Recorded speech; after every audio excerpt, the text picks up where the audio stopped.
መሪን መልቀቅ ራሱ ምን ማለት ነው? ሙሉ ለሙሉ 24 ሰዓት ሙሉ በራሳችን ላይ ስልጣን አለን። ማታ ስንተኛ ልባችን ይመታል፣ እንተነፍሳለን፣ ጨጓራችን ይፈጫል። እድገቶች፣ የተለያዩ ነገሮች ውስጣችን ማጽዳት ይከናወናል። እኔ ተኝቻለሁ። ስለዚህ ማን ይህን እያደረገ? መሪን መልቀቅስ ለምን አስፈለገ? ደካሞች ስለሆኑ።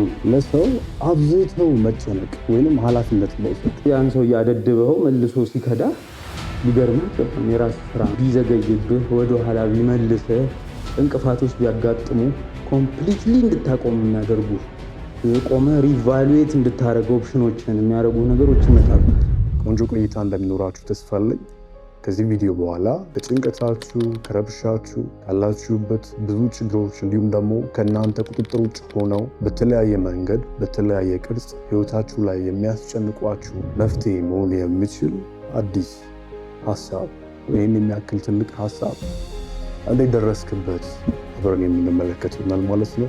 አብራችሁ ይቆዩ። ሰላም ለአንተ እንክል። እንደ መጀመሪያ ልንጫወትበት የፈለኩት ሀሳብ ምንድነው? መሪ ስለመልቀቅ ነው።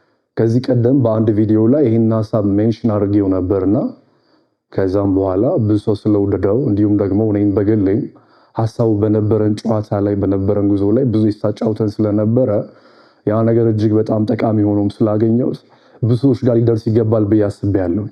እና የመጀመሪያው መግቢያችን የሚሆነው ምንድነው? መሪን መልቀቅ ራሱ ምን ማለት ነው?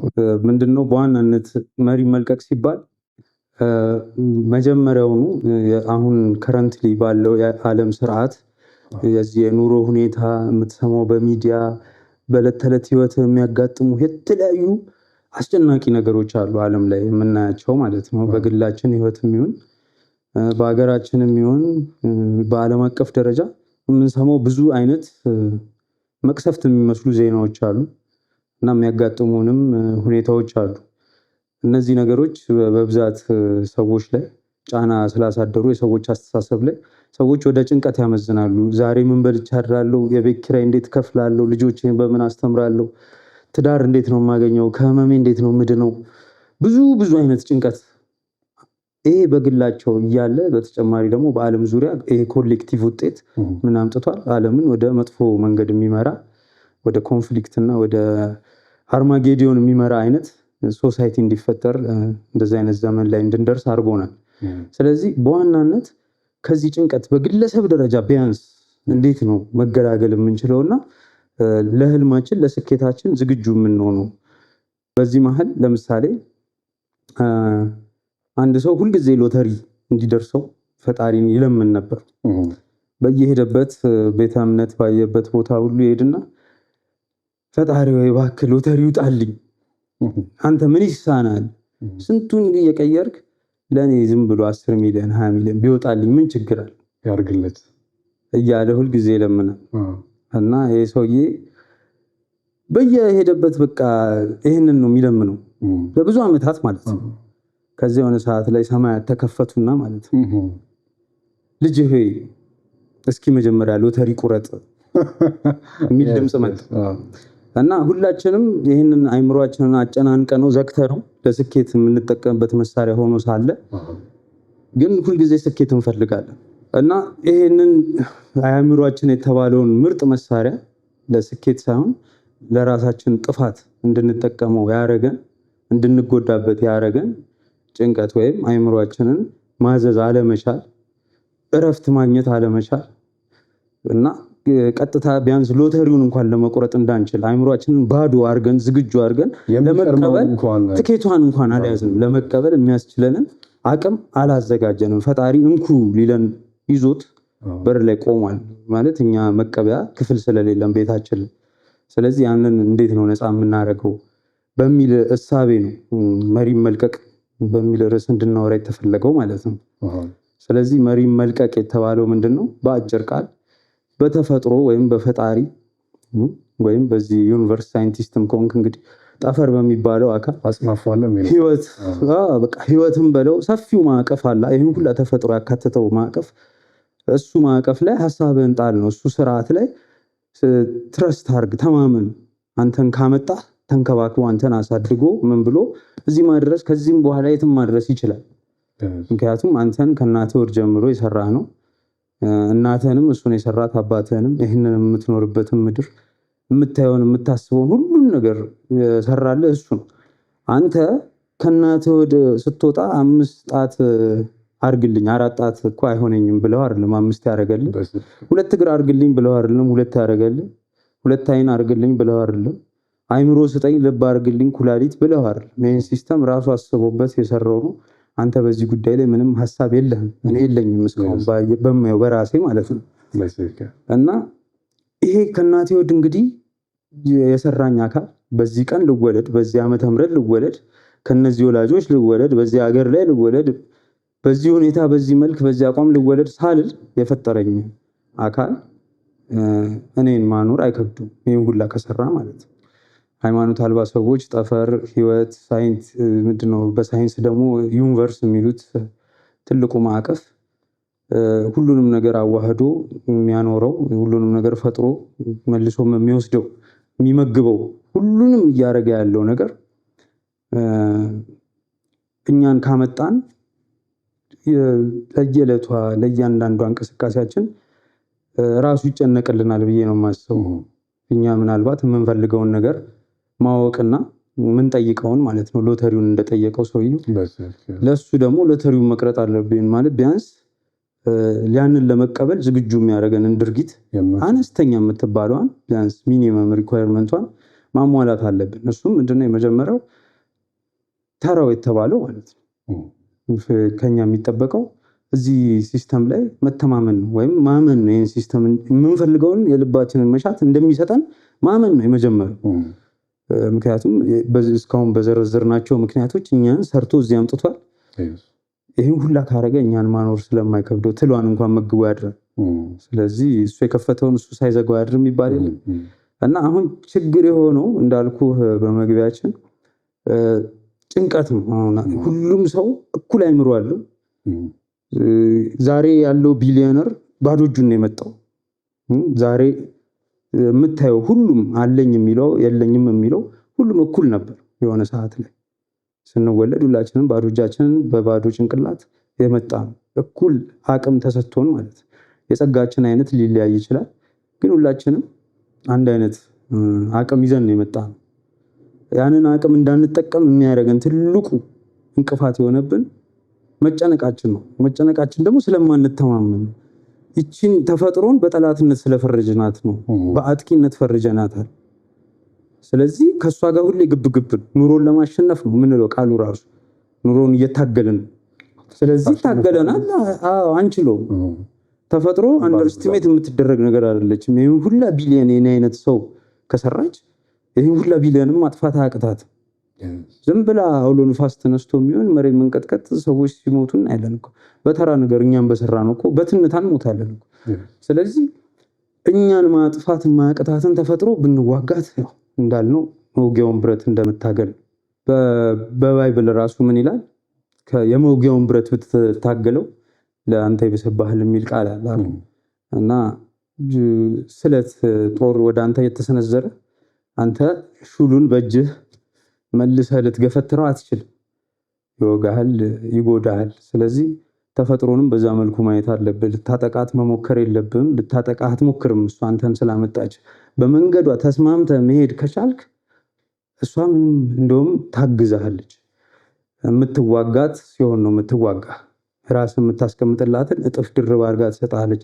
ስንዴ ከዘራህ 30 እና 60 እጥፍ ያፈራ ስንዴ ትሰጣለች።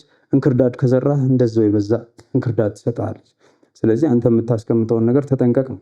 ዞሮ ዞሮ የምናወራው ስለማሳው ነው ማለት ነው። አይምሯችን ላይ ነው ይህንን ሀሳብ ህልም የምንለውን ስኬት ብለን የምናምነውን ነገር ወይም የምንፈልገውን ነገር በአይምሮ እርሻ እንዘራለን። ያ እጥፍ ድርብ ሆኖ ይበቅላል። ህይወት ተጨምራበት ወይም ተፈጥሮ ተጨምራበት አግዘው። በዛው ልክ ደግሞ መጥፎ ነገር ጥሩ የምንለው እንግዲህ ሌላ ተፈጥሮን የሚያግዝ ራሳችንን ጨምሮ ሲሆን፣ መጥፎ የምንለው ደግሞ ተፈጥሮን የሚጎዳ ወይም እንዳልኩ በእሷ ተቃራኒ እንዲያሰልፍ የሚያደርግ። ያው በእሷ ተቃራኒ ልትሆን አችልም፣ ግን አንተ ፐርሴፕሽን እንደዛ ከሳልክ ማለት ትዋጋለች። አንተም ስለምትዋጋትና አትችላትም። እንክርዳድ በሚዘራው ሰውዬ ስትመሰል ማለት ነው። የገዛ እርሻውን ነው የሚያቆሽሸው፣ ለእሷ ጉዳዩ አይደለም። ስለዚህ ይሄ ሁላ ነገር ያስፈለገበት ምክንያት ተፈጥሮን ብንተማመናት እኛን እዚህ ካደረሰች የምንዘራውን እያንዳንዷን ስንዴ ታበቅልልናለች ነው። የምንዘራትን እንክርዳድም ልክ እንደዛው። ስለዚህ እንምረጥ የትኛውን እንደምንዘራ። ከዛ በኋላ ከዘራን በኋላ ደግሞ ተፈጥሮ ታበቅላለች፣ እናውቃለን፣ ይሄንን እናምናለን። ግን ከኛም ደግሞ የሚጠበቅ ነገር አለ። የቅድሙ ሎተሪውን እንደመቁረጥ ወይም ይሄንን ነገር ከዘራ በኋላ 10 እየቆፈርክ እያወጣህ ዛሬ አልበቀለም ነገ አልበቀለም ብለህ መጨነቅ የለብህም። የተከልከውን ነገር ማለት ነው። ስለዚህ ደግሞ ምንም ሊፈጠርም አይችልም። በየቃው ታበላሽዋለህ። ጭንቀት መጨነቅህ ነው የብልሽቱ መንስኤ። ትረስት ብታረግና ባታስብ ባትጨነቅበት የሚጠበቅብህን ብቻ ብታረግ ስንዴ ይበቅላል ብለህም አትተውም። ዘርተህ ውሃ ታጠጣ ከሆነ ታጠጣለህ። መኮትኮት ካለብህ ማረም ካለብህ መጠበቅ ካለብህ አፍርቶ እስከሚደርስ ድረስ ሁሉን ነገር መታገስ መንከባከብ ካለብህ መንከባከብ አለብህ። ይሄን ኃላፊነትንም እየተወጣህ ነው የምትጠብቀው። ያለዛ እንዳለው እስኪ ሎተሪ መጀመሪያ ቁረጥ ይላል። ሁሌ ስንዴው አልበቀለም የምትል ከሆነ ስንዴውን መዝራት አለብህ። ከዛ መንከባከብ አለብህ። ካንተ የሚጠበቀውን በሙሉ ማድረግ አለብህ። የቀረውን ተፈጥሮ በረከት ትሰጠውና 60 30 100 ሆኖ እንዲያፈራ ታደርገዋለች። ይሄን ትረስት አምነህበት ነው የምትዘራው። በሱም ነው እየበላን ያለነው። ይሄ ሲስተም ኦልሬዲ አንተ አመንክም አላመንክም ስንት ሚሊዮን ስንዴዎች አብቅሏል ከዚህ በፊት ገብቷል። እና ደግሞ ስንት ሚሊዮንም የደረቁበት አሉ። ከዘሪው የዘራበት ቦታ ማለት ነው። ድንጋይ ላይ ዘራ ነው አይደል የሚለው። ሾክ መሀል ወደቀ ዘሪው ስንዴ ሲዘራ ሾኩ አነቀው ሲያድግ። እንደዚህ ብዙ አይነት ምሳሌዎች ተሰጥተዋል በባይብል ብንሄድ ማለት ነው። ከዛ ውጪ ባለው ግን እንደዚሁ ሎጂካሊ ስታየው እንስሳት ኖርማሊ እጽዋት የሚባሉ ከኛ በታች የምንላቸው ከሰው ልጅ በታች በአስተሳሰብ ያልናቸው ፍጥረታት በሙሉ ሲጨነቁ አታይም። የዕለት ተዕለት ተግባራቸውን ለማድረግ ዛሬ ምን እበላለሁ አይጨነቁም። የሚያድነው ያድናል፣ የሚግጠው ይግጣል። ሀገር ሁሉ ምግብ ነው ለነሱ። አህያ እንኳን ሀገር ሁሉ ምግብ ነው ለሱ፣ ሜዳው ሁሉ እና ስትጨነቅ አታይም። ምንም የሚያስጨንቃን ነገር የለም። ሲቀጥል አንበሳ፣ ቀበሮ እንደዚህ የሚያድኑ ጅብ፣ ጥንባሳ፣ ምንም በቃ እንደዚህ የሚበሉ አድነው ሰርተው የሚበሉ የተባሉት እንትኖች እነሱም ታክቲክ አላቸው። ያን ታክቲክ ለልጆቻቸው ራሳቸው አድርገውት መጀመሪያ ልጆች ወልደው አጥብተው አሳድገው ለልጆቻቸው አስተምረው እንዴት በቡድን እንደሚያድኑ በብረድ ጊዜ እንዴት ነው በሙቀት ጊዜ እንዴት ነው የሚኖሩት ሁሉን አይነት ነገር አስተምረው የተማሩትን ለቀጣይ አስተላልፈው እነዚህ ልጆቻቸው አድነው መብላት ችለው እነሱ አርጅተው ሞተው እስከሚያልፉ ጭንቀት የሚባል ነገር አታይባቸውም። የአእምሮ ሕክምና የገባ አንበሳ የለም። ገብቷል። የሚንከራተት አብዶ ወይም በጣም ከመጨነቅ የተነሳ ብቻውን የሚያወራ ድመት አታይም። እና እኛ በማሰባችን ከነዚህ የተሻለ ነን ብለን የምናወራው ሰዎች ከነዚህ በታች ሆነናል። ቁርስ በልተን ስለምሳ እንጨነቃለን። ከዚህ እዛ በታክሲ ሳላገኝ ረፈደብኝ፣ አሁን አለቃዬ ሊገለኝ ነው፣ ከስራ ልባረር ነው፣ ጭንቅ ነው። ገና አሁን ከአንድ ደቂቃ ልንገለበጥ እኮ እንችላለን። ይሄ በጣም ተራ የሚባሉ ጭንቀቶች ታመን መዳን ትልቅ አስማት ይሆንብናል። ለምሳሌ በእናታችን ሆድ እያለን ከምንም ከዜሮ የሰራን አካል አለ። ይህንን መልክ፣ ይህንን አፍንጫ፣ ይህንን ከለር፣ ይህን የፀጉር አይነት ይዘን እንድንወለድ ያደረገን ከዜሮ የሰራን አካል እዚህ ጋር የተጎዳ ጉበትህ ሊሆን ይችላል፣ ኩላሊትህ ፌል ያደረገው እሱን መልሶ መጠገን ያቅተዋል። እንዴት ነው ምንድነው ብለን ስንጨነቃለን። እሱ ከዜሮ የሰራው አሁን ሌላ ኩላሊት መስራት ያቅተዋል፣ ያን ኩላሊት ማስተካከል ያቅተዋል። እኛ በአን ላይ ባንጋረድበት ማለት ነው። አይምሮአችንን በማስጨነቅ መሪውን አንቆ በመያዝ ባንጋረድበት የሁላ ችግር አይመጣም። ከመጣም በኋላ ደግሞ መፍትሄ ይኖረው ነበር። ስለዚህ እኛ መሪውን ስለያዝንበት ህይወት የምትባሏን ህይወታችንን በትክክል እንዳይዘውር እንቅፋት ስለሆንበት ፈጣሪ ወይም ተፈጥሮ ወይም ጠፈር ያልነው አካል ከሲስተም እንዲወጣ አድርገነዋል። በእኛ ቁጥጥር ስር አውለ ነው እንኩ ንዱት ነው የሚደርሱ ነፃ ፈቃድ ስላለ ያዘው መሪውን። ከቻልክ ግን ትንሽ እንዴት ገደል ትገባለህ። ወይም መንገዱ ይረዝምብሃል። 40 ቀኑን 40 ዓመት ይፈጅብሃል። ስለዚህ ኢፊሸንት የሆነ ሁሉንም መንገዱንም ህይወትህንም አንተንም አላማህንም አይምሮህንም ይህም ሁላ እንድታስብ ምርጫውንም ያስቀመጠልህ አካል ስለሚያውቀው ለእሱ መሪውን ብትሰጠው እኔ መዳን ነው የምፈልገው እንደምታደርግ አድርገው ያድናል። አይ እኔ ትዳር ነው የምፈልገው ታገኛለህ። አይ ልጆች የሉኝም ልጅ መውለድ እፈልጋለሁ። አይ እኔ ገንዘብ ነው በጣም አጭር ገንዘብ ነው የተቸገርኩት እኔ ብር ባገኝ ይሰጣል። ሁሉንም እንዲያደርግልህ ግን አንተ መጀመሪያውኑ እንደምታገኝ ማወቅ መቻል አለብህ። ይሄ አካል ይሰጠኛል የሚለው ማመን መቻል አለብህ። ይሄን ካላመንክ እንዳልኩ በየቀኑ ስንዴውን እያወጣህ ታየውና ይደርቃል። ታስበዋለህ፣ ትጥራለህ፣ ግን እያፈረስከው ነው። ያንተ ጥረት ወደ ማፍረሱ ነው። 10 እያወጣህ በማየት በጥርጣሬ ብዛት ማለት ነው። ይሄ ሳምንት ሆኖ እኮ አይበቅል ይሆን ስንዴ ያነበብኩት ትላለህ። ያው በተግባር ከዚህ በፊት አላየህም ሲያደርግ ማለት ነው። ብታይም አላመንክም።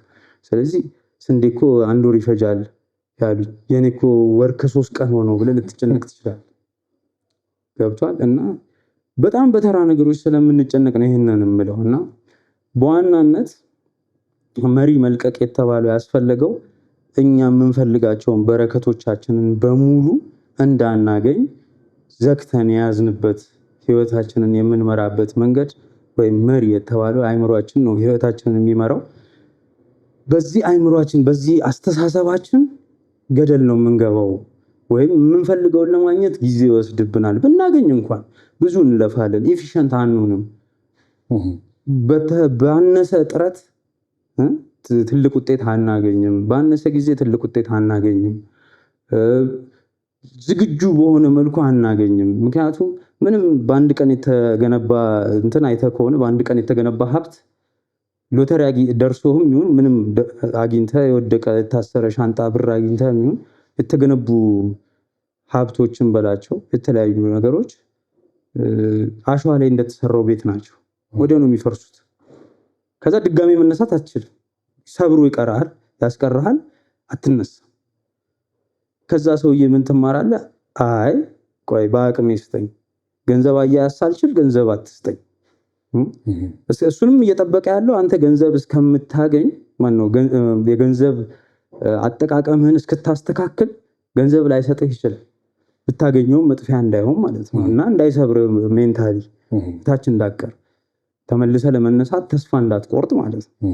ያንን እንዳትሆን በሚል ላንተው ሲባል ማለት ነው ሊያዘገየው ይችላል። ዛሬ ብትድን ነገ የባሰ ነገር ሊያጋጥምህ ይችላል በሚለው ከበሽታ ዛሬ ላድን ትችላለህ። ማየት ያለብህ ነገሮች ሊኖሩ ይችላሉ በህይወት። እነሱን ሳታልፍ ቀጥታ እዛ ጋር ጉብ ቢያደርግህ ቀላል እኮ ለሱ፣ ግን ለአንተ መልሰህ ከዚህኛው የባሰ አዘቅት ውስጥ ትወድቃለህ። ስለዚህ ለዛ ተብሎ እግዚአብሔር በራሱ ጊዜ ስንዴውን እንደሚያበቅለው በራሱ ጊዜ ሁሉንም እንደሚያደርገው አምነህ መቆየት አለበት ታግሰህ። አንድ ግን ከዚህ ጋር አንድ ጥያቄ ሆነብኝና ማንሳት የፈለግኩት ነገር ምንድነው? መሪውን መልቀቅስ ለምን አስፈለገ? ምክንያቱ ምንድነው? በዚህ ጉዳይ ላይ እስኪ ለምንድነው መሪ መልቀቅ ያለባቸው በህይወታቸው ያልንበት ምክንያት ደካሞች ስለሆኑ ኖርማሊ ባይለቁም ደካማ ናቸው። ህይወትን እንደሰራት አይሆኑም።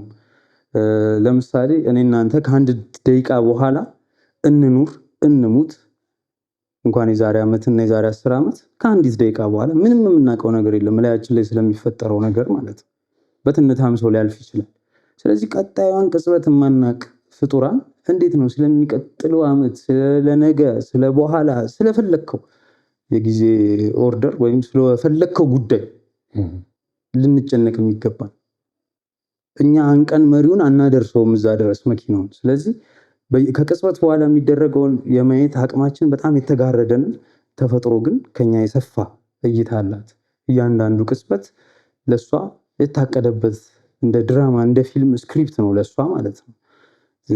ስርዓተ ውደቱን የምታስኬድበት ስንት ሺህ ዘመን የሄደችበት ነገር አለ።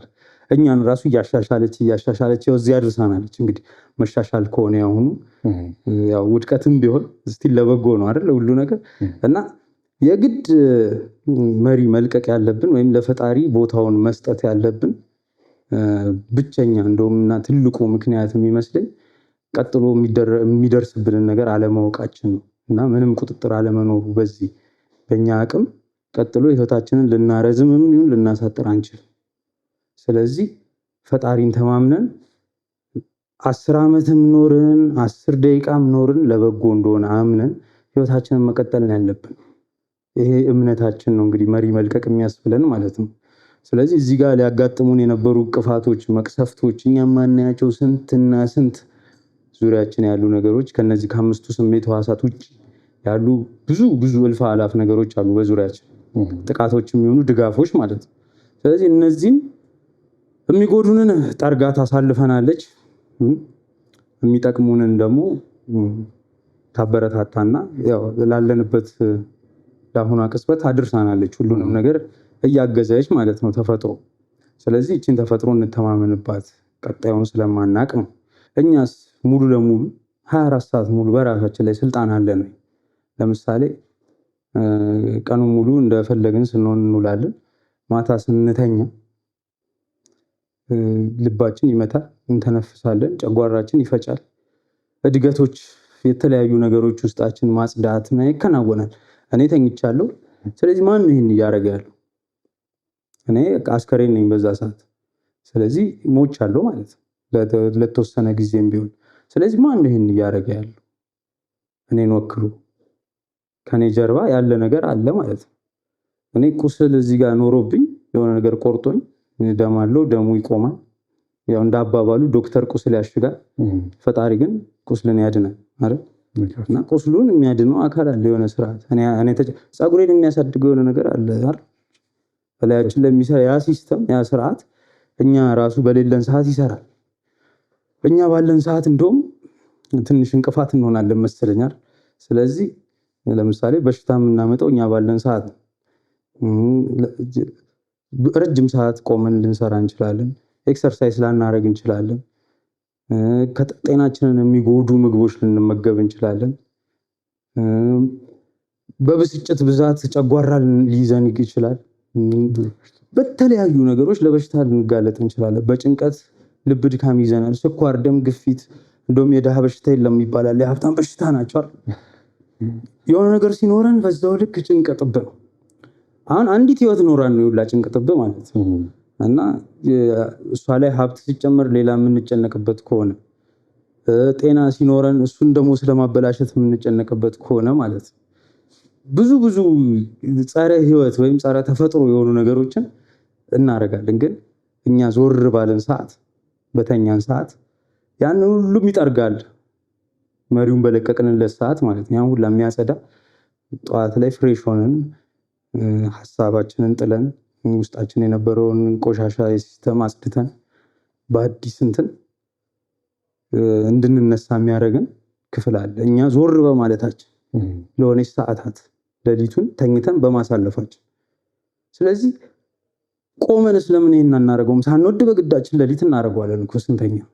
ስለዚህ ይሄ አንዱ ማስረጃ ነው መሪ መልቀቅ እንዳለብን፣ ለስኬትም ይሁን ለምንፈልገው ማንኛውም ነገር መሪ መልቀቅ ፈጣሪ እንዲተካና በቦታችን እሱ በሚፈልገው አጋጣሚ በሚመስሉ በጣም ስንት ነገር ጥረን ግረን ያላገኘነውን በተራ ነገር ማለት ነው መፍትሄ ሰጥቶን ያሰብነው ይሳካል ማለት ነው።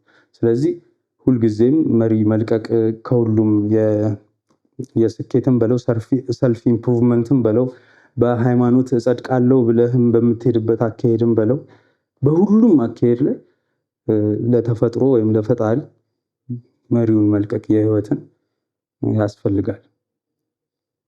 ይህ ነው ዋናው መሪ መልቀቅ ያስፈለገበት ምክንያት።